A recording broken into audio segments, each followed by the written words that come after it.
대통령이 공인해줬다. 지금 강남에서 이른바 집주인 대출 매물이 잇따라 나오고 있다는 보도가 나왔습니다. 무슨 뜻입니까? 집을 사는 사람이 잔금을 전부 치르지 않고 집주인이 나머지 잔금을 근저당으로 설정하고 파는 형태입니다. 불법이 아닙니다. 다만 어설피 따라하면 큰일 날 수 있습니다. 사례는요, 대통령 부부가 임대인이면서 또한 매도인이었다는 그러한 사례입니다. 일반인과 같이 등치시켜서 생각하면 안 됩니다. 대통령이 이렇게 거래했다고 우리가 못할 이유가 있나, 이런 생각을 하는 사람들이 생긴다는 반증입니다. 문제는요, 이런 거래가 일반 사이에 늘어나기 시작하면 그때부터 이야기가 틀려집니다. 이번 거래는요, 매도인이 대통령 부부입니다.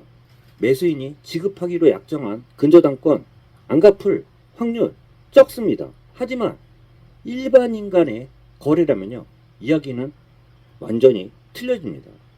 3개월 뒤 집값이 급등락을 할 때, 이럴 때 일반인들은 어떻게 생각할까요? 매수인이 약속한 잔금을 지급하는 게 유리할지 아니면 포기할지 법적으로 따질 수 있습니다.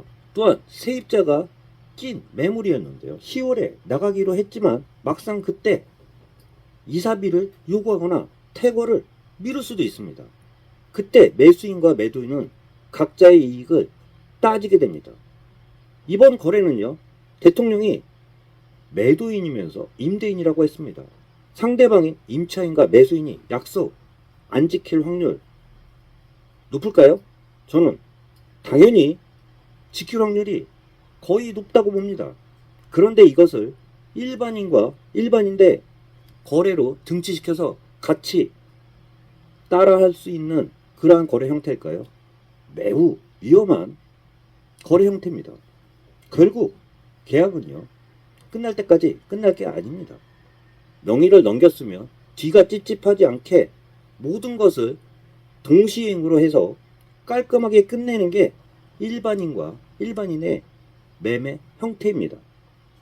부동산 거래는요, 그래서 가장 기본이요, 잔금과 동시에 모든 것을 정리하고 소유권을 넘기는 동시행이 가장 기본적인 원칙입니다. 그런데 대통령이 이런 거래를 했다고 일반인들까지 따라하기 시작하면 문제가 발생할 여지가 매우 큽니다.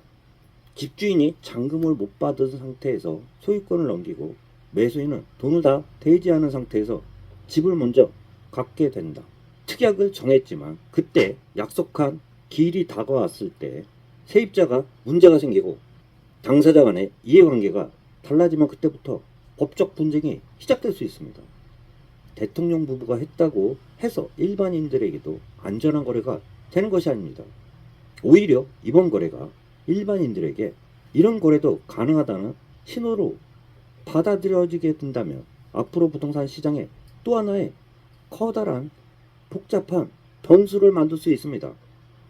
부동산 거래는요, 누가 했느냐가 중요합니다. 대통령 부부가 한 거래와 일반인끼리 한 거래는 전혀 다릅니다. 대통령이 공인해줬다고 일반인까지 안전한 거래가 되는 게 아닙니다. 꼭 명심하세요. 골든마우스였습니다.